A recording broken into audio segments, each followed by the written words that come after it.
नेवासा तालुक्यातील भेंडा येथील मोबाईलमध्ये बॅलन्स टाकण्याच्या कारणावरून मोबाईल शॉपी चालक आणि ग्राहकांमध्ये वादावाद झाली आहे।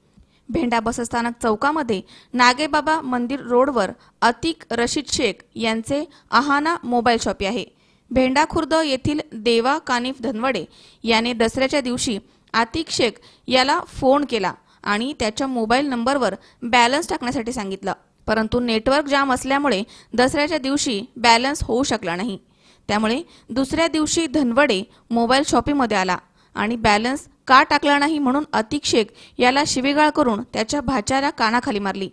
भाच्याला मारले म्हणून अतिकनेही धनवडेचा प्रतिकार केला।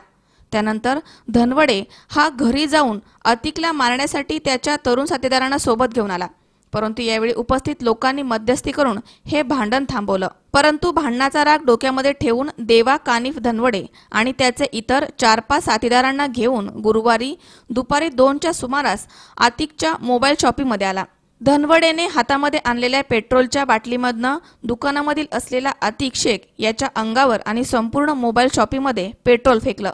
त्यानंतर त्याने लगेचच पेटलेली काडीही दुकानात फेकली। आता आपल्यासह दुकान पेटणार याची खात्री असल्यामुळे अतिक शेखने आरडाओरड करत दुकानाबाहेर पळ काढला। तो दुकानाबाहेर पळत असतानाच देवा धनवडे याने हातातील लोखंडी टॉमीने अतिकच्या डोक्यावर हातावर वार केले। यामध्ये अतिक गंभीर जखमी झालाय। त्याच्या डोक्याला आणि हाताला मार लागलाय। देवा अतिकला मारत असताना त्याच्या इतर साथीदारांनी मोबाईल शॉपीची मोडतोड केली आहे। काउंटरच्या वरच्या काचाही फोडल्यात। आरडाओरड ऐकून चौकातील इतर व्यापारी आणि ग्रामस्थ मदतीला धावून आलेत। लोक आल्याचं पाहताच सर्व आरोपी घटनास्थळावरून पळून गेलेत। डोक्यावर मार लागल्यामुळे चक्कर येऊन खाली पडलेल्या अतिकला उपचारासाठी प्राथमिक आरोग्य केंद्रात कुकाणा येथे दाखल करण्यात आलं। तेथील प्राथमिक उपचारानंतर अतिकला 108 रुग्णवाहिकेमधनं नगर येथील शासकीय रुग्णालयामध्ये पुढील उपचारासाठी पाठवण्यात आलंय। त्यामध्ये मोबाईल शॉपीचं मोठं नुकसान झालंय। ज्ञानेश्वर कारखान्याचे अग्निशामक बंबाच्या साह्याने ही आग विझवण्यात आली आहे। दरम्यान ही वार्ता संपूर्ण बाजारपेठेमध्ये आणि गावामध्ये वाऱ्यासारखी पसरली। व्यापाऱ्यांनी पटापट आपली दुकाने बंद करून स्वयंस्फूर्तीने रस्त्यावर उतरत निषेध म्हणून रास्ता रोको आंदोलन सुरू केलं। घटनेची माहिती मिळताच पोलीस निरीक्षक संपतराव शिंदे, सहाय्यक पोलीस निरीक्षक शरद गोरडे, उपनिरीक्षक सुधीर पाटील हे फौज फाट्यासह भेंड्यामध्ये दाखल झाले। त्यांनी 2 वेगवेगळ्या तुकड्या करून आरोपींचा कसून शोध सुरू केलाय। यावेळी झालेल्या रास्ता रोको प्रसंगी अनेकांनी या घटनेचा तीव्र शब्दामध्ये निषेध व्यक्त केलाय। आरोपींना तातडीने अटक करून गुन्हेगारी प्रवृत्तीचा बंदोबस्त करण्याची मागणी यावेळी करण्यात आली आहे।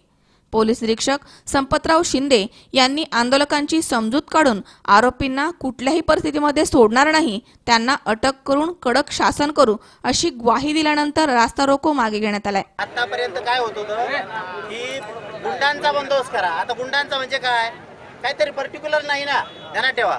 तुम्ही पर्टिक्युलर नाव दिलं, नाव निष्पन्न आहे आणि त्याला मी अटक केलं नाही असं कधी होणार नाही, ध्यानात ठेवा, आलं लक्षात। आणि आता बायने फिर्याद होणार आहे, जे घडलं त्याची सविस्तर फिर्याद होईल आणि तो गुन्हेगार बायनेम फिर्यादीत आल्यानंतर त्याला बक्षण्याचं काहीच कारण नाही, ध्यानात ठेवा।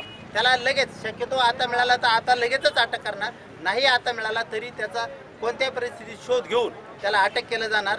असंच बायनेम जर तुम्ही गुन्हेगारांचं काही आम्हाला देत असाल किंवा हे सोडून त्याचं काही कृत्य जर असेल तर त्याला सुद्धा सोडलं जाणार नाही। आता कसं असतं, फक्त गुंडांचं म्हणल्यानंतर आम्हाला त्याच्यात कोण आहे काय आहे त्याच्या बारीकमध्ये याचे जावं लागतं ना। आता हे कृत्य काही वेगळं सांगायची गरज नाही, याच्यात घडलेलं कृत्य समोर आहे, कुणी केलं ते समोर आहे। त्यामुळे याच्यात कारवाईला काय विलंब होणार नाही किंवा कारवाई याच्यामध्ये कोणत्या परिस्थितीत संशय घेईल असं कारवाई होणार नाही अशी मी सर्वांना आणि विशेषतः बाबांसमोर तुम्हाला सर्वांना खात्री देतो।